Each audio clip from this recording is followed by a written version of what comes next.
When I landed my dream job, my husband's family was furious. His mother hissed, "A good wife stays home. Quit before you embarrass us." My husband agreed, "It's what's best for the family." That night, I made a decision. The next morning, I was gone, and so was something they desperately wanted back. I was still standing in the kitchen when my mother-in-law hissed at me like I had personally insulted her. "A good wife stays home. Quit before you embarrass us." I barely had time to process that before my husband, Ryan, nodded like this was a settled fact. His arms were crossed, his tone final. "It's what's best for the family." The family. Not me. I felt something snap. That night, while they all slept peacefully, convinced I would do what they expected, what I always did, I made a decision. By the next morning, I was gone. And I didn't leave empty-handed. Let me back up. My name is Laura, and I was married to Ryan for 6 years. We lived in a mid-sized town in Texas, where his family had deep roots and a lot of money. They weren't billionaires, but they owned several local businesses and acted like royalty. Ryan's mother, Diane, was the unofficial matriarch of the family. She ruled over them with an iron grip, disguised under sweet smiles and passive-aggressive comments. His father, William, barely spoke unless it was to agree with Diane. Ryan was their golden boy, their pride and joy. And I was the wife who never quite measured up. I should have seen it coming. From the beginning, they made it clear they had expectations. A wife stays home. A wife focuses on family. A wife knows her place. For years, I played along. I worked part-time, always choosing jobs that wouldn't interfere with my duties as a wife. I cooked, I cleaned, I hosted their endless family gatherings. I kept my mouth shut when Ryan's father made comments about modern women ruining marriages or when Diane said things like, "A woman with a career has no time for her husband." I kept the peace. But I had dreams. Before I met Ryan, I had a plan for my life. I had worked hard to get my degree in business and technology, and I never wanted to be a stay-at-home wife. Not that there's anything wrong with it, it just wasn't me. Then, out of nowhere, my dream job landed in my lap. A tech company in Austin reached out with an offer, a high-paying management position. It was everything I had been working toward. For the first time in years, I felt alive. I thought Ryan would be happy for me. Instead, he acted like I told him I was running away to join the circus. "You don't need to work," he said, shaking his head. "My salary is more than enough." I tried to explain that it wasn't about money. It was about having something that was mine. But he didn't get it. Or worse, he did, and he didn't care. Later that evening, his entire family came over, and suddenly, it wasn't just Ryan against me. It was all of them. Diane sat across from me, her face calm but her voice sharp. "A wife should never put herself before her husband," she said. "I'm not," I started, but she raised a hand to cut me off. "This job would be a disgrace," she continued. "People will talk. They'll think Ryan isn't providing for you." William nodded like this made perfect sense. Ryan sat silently, arms crossed, like he had already decided for me. And that's when it hit me. It was never about the job. It was about control. They didn't want me to be independent. They wanted me to be one of them, silent, obedient, and grateful for whatever Ryan provided. Diane's voice dropped lower. "A good wife stays home. Quit before you embarrass us." I looked at Ryan. And then came the final betrayal. "It's what's best for the family," he said. Like I was being selfish for wanting something for myself. Not what was best for me. That night, Ryan kissed me on the forehead and said, "We'll talk more tomorrow." But we wouldn't. I stared at the ceiling for hours, my heart pounding. I thought about all the times I had compromised. The time I got a job offer right after college but turned it down because Ryan said, "It's not the right time for us." The time I wanted to travel, but he said, "Maybe later, when we're settled." The countless little moments where I had made myself smaller to fit into his world. And I was done. I got up quietly, my hands shaking. I wasn't just leaving, I was taking something they desperately wanted back. I walked to the filing cabinet and pulled out a folder. Inside was the deed to Ryan's grandfather's lake house. See, before we got married, Ryan's grandfather adored me. He left the house in my name when he passed, something Ryan's family never forgave me for. They spent years trying to pressure me into signing it over. They told me it wasn't really mine, that it belonged to the family. But it was mine. And now, it would be my insurance policy. By sunrise, I was gone. I packed a bag, grabbed the deed, and drove to Austin. I didn't leave a note. Let them wake up and wonder. The calls started before noon. First, Ryan. Then Diane. Then Ryan's sister, crying like someone had died. "You can't do this," Ryan shouted when I finally answered. "I didn't do anything," I said.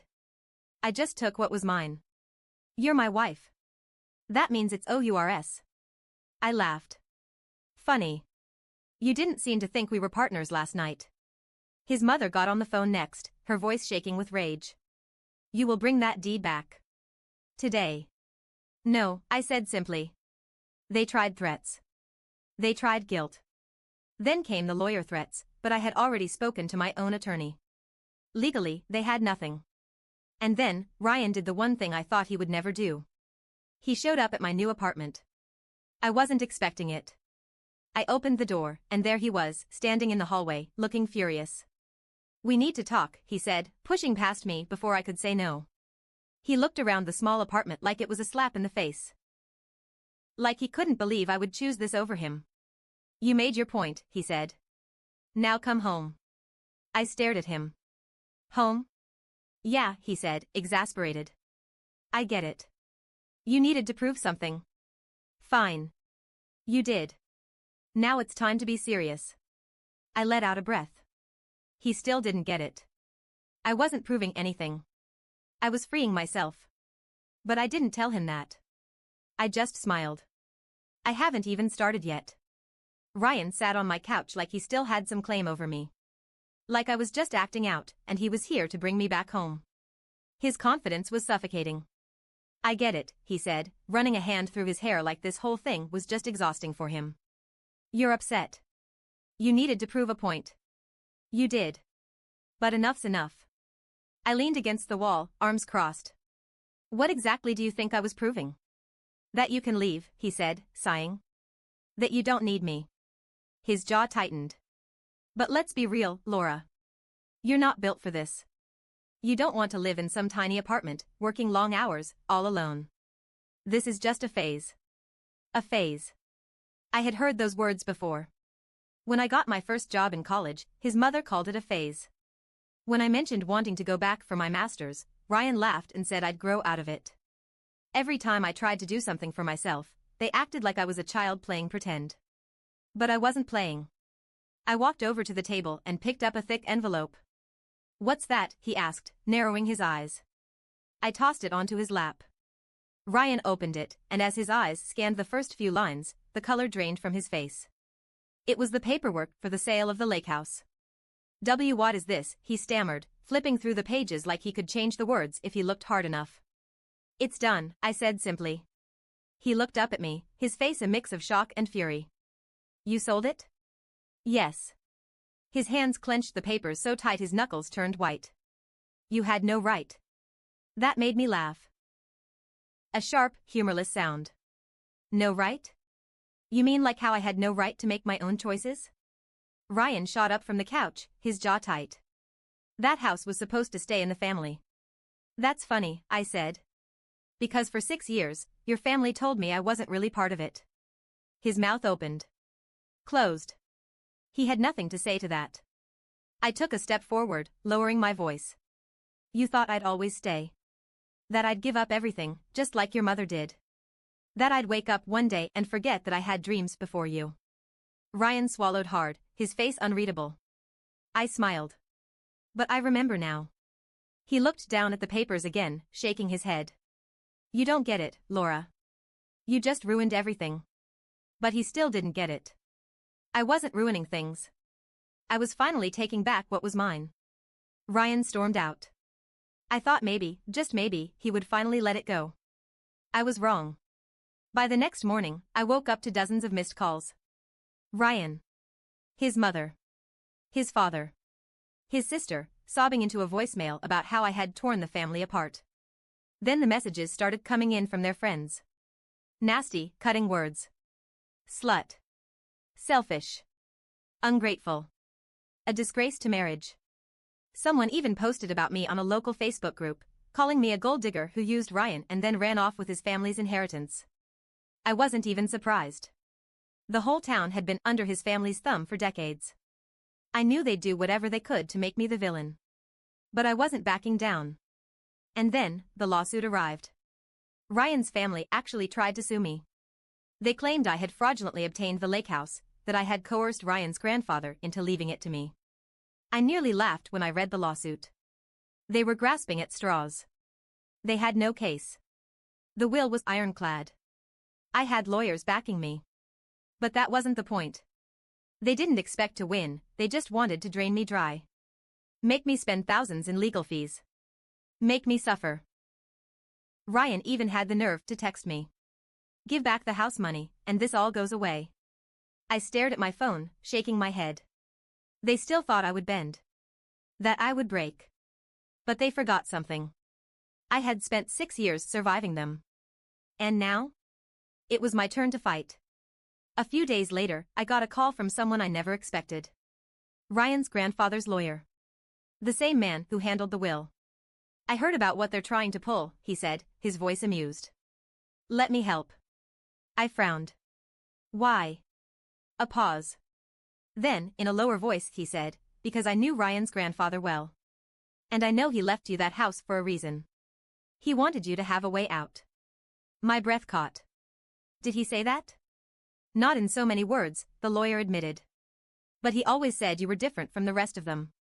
That you had a mind of your own. He didn't want you to be trapped. I swallowed hard, my throat tight. For the first time in weeks, I felt tears burn my eyes. Not from sadness. But because for the first time in years, someone saw me. With his help, we filed a countersuit for harassment and defamation.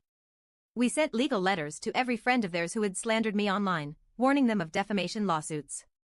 The tone shifted immediately. The Facebook posts disappeared overnight. The nasty messages stopped. And then, the final blow, Ryan's parents were forced to drop the lawsuit. Because it turns out, their businesses weren't doing as well as they pretended. The legal fees were bleeding them dry. And just like that, their war ended with a whimper. But I wasn't done yet. I still had one last card to play. And I was going to make sure they never forgot what happens when you try to break someone who has nothing left to lose. Ryan's family was bleeding money, and they knew it. The lawsuit had backfired. The lake house money was untouchable, and now, their reputation was cracking. For the first time, they weren't in control. But I wasn't done yet. Because if they thought I was just going to walk away and let them recover, they clearly hadn't been paying attention. I was going to end this for good. One night, while sorting through my old emails, I found something that stopped me cold. It was an old message from Ryan's grandfather, sent years ago, before he passed. I had forgotten all about it. But now, with everything happening, it stood out like a flashing neon sign. If anything ever happens to me, check the safe in my study. The combination is April 18th, 62. I felt my heart skip a beat. Ryan's grandfather had a safe? And he had trusted me with the code? I already knew where it was. The last time I visited the lake house, before Ryan's family tried to pretend it was theirs, I had seen it built into the wall behind an old bookshelf. At the time, I didn't think much of it. Now, I was very interested in what he had left behind. I drove to the lake house at 2 a.m. It was technically still mine, the sale wasn't fully finalized yet, so I still had the keys. But I wasn't taking chances. If Ryan's family saw me, they'd lose their minds. I parked down the road, cut through the trees, and slipped in through the back door. The house was dark, untouched since I left. I moved quickly, heading straight for the study. My hands shook as I pulled the bookshelf aside, revealing the hidden safe behind it. I punched in the numbers. April 18th, 62. A soft click. It opened. Inside were folders. Dozens of them. And when I pulled one out and opened it, I sucked in a breath. It was bank records. But not just any bank records, illegal financial transactions. And they all traced back to Ryan's father. Ryan's family had always bragged about their successful businesses. But these documents told a very different story. There were fake invoices, hidden offshore accounts, shell companies used to launder money. It was fraud. Massive fraud. If this got out, his father wouldn't just lose money, he'd go to prison. And now, I had it all. The entire empire they had built wasn't just crumbling, it was rotting from the inside. And I was about to set it on fire. I made copies of everything. Then, I sent a single email. To an investigative journalist. No explanation. No warning. Just the documents. And I waited. 2 weeks later, the story exploded. The headline, prominent local businessman under federal investigation for financial crimes. Ryan's father was finished. His businesses shut down overnight. Their house foreclosed. The same people who once worshipped them now turned their backs. And Ryan? For the first time in his entire life, he wasn't the golden boy anymore. I knew he would come back. And sure enough, a week after the story broke, he showed up at my apartment again. But this time, he looked different. Not angry. Not smug. Just lost. You did this, he said quietly. I didn't answer. I just watched him. He let out a breath, running a hand through his now disheveled hair. You destroyed my family. I tilted my head. No, Ryan. Your family destroyed themselves. I just stopped protecting them. He swallowed hard. For the first time, I think he actually saw me. Really saw me. Not as his wife. Not as the woman he could control. But as the woman who had outplayed him at his own game. And then, finally, Ryan said the one thing I never thought I'd hear from him. I was wrong. But it was far too late for that. I stepped back, giving him one last look. Yeah, I said. You were. Then I closed the door in his face. And I never looked back. Ryan's visit should have been the end of it. I had one.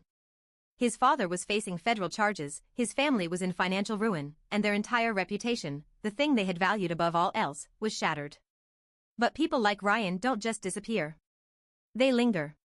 And I should have known he wouldn't go down quietly. 2 weeks later, I got a message from Diane. Not a call. Not a voicemail. Just a simple text, we need to talk. Family dinner. Saturday. Be there. Like nothing had happened. Like I was still part of them. I almost laughed. After everything? They actually thought I would walk into their house like a scolded child and hear them out? But something in me paused. Because I knew Diane. This wasn't a peace offering. This was a trap. And I was going to walk straight into it. That Saturday, I drove to their house, or what was left of it. The grand estate they once boasted about now looked abandoned.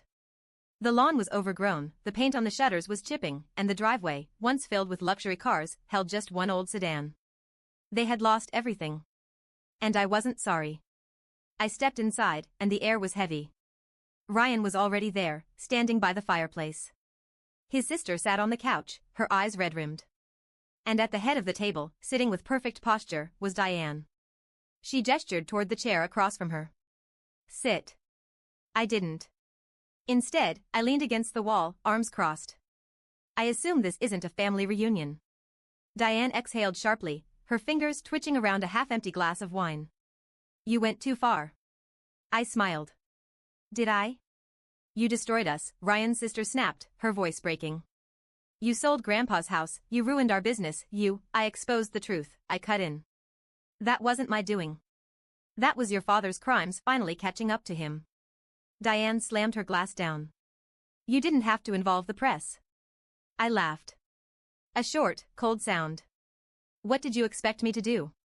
Stay silent? Let you drag me through the mud while you all played the victims?